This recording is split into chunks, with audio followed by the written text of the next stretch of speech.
Ak gül seni cam akamda görmüşler. Ak gülüm gülüm,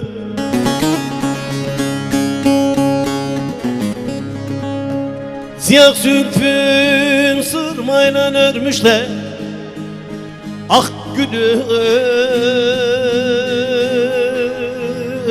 gülüm,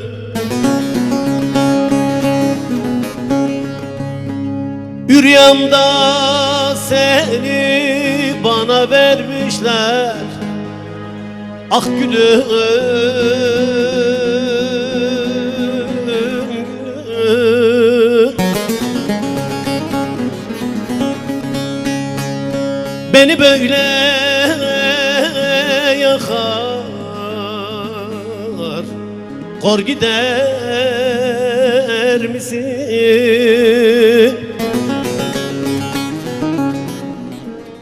Evvel sevip sonra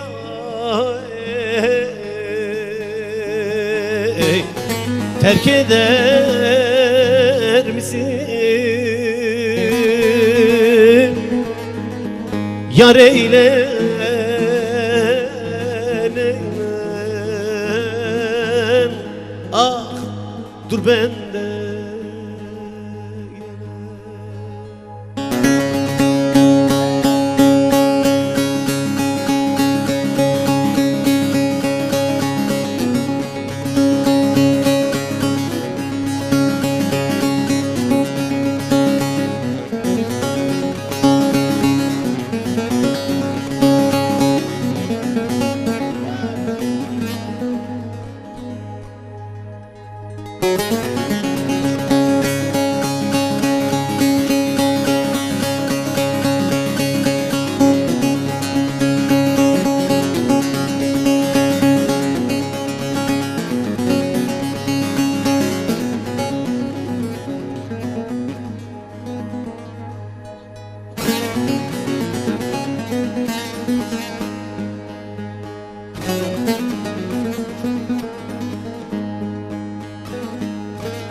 Deli Poyraz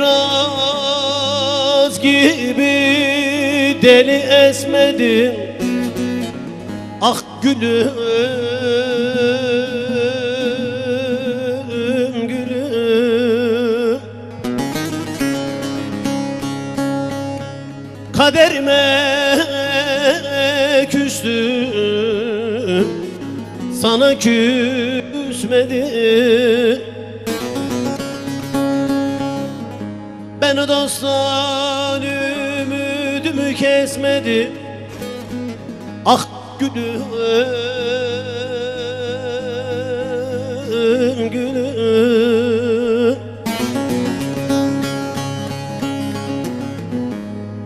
beni böyle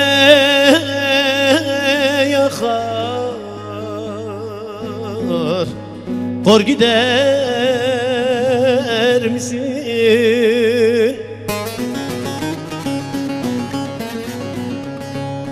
Evvel sevip sonra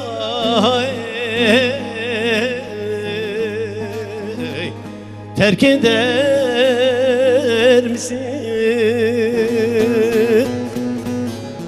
Yar eyle eylem,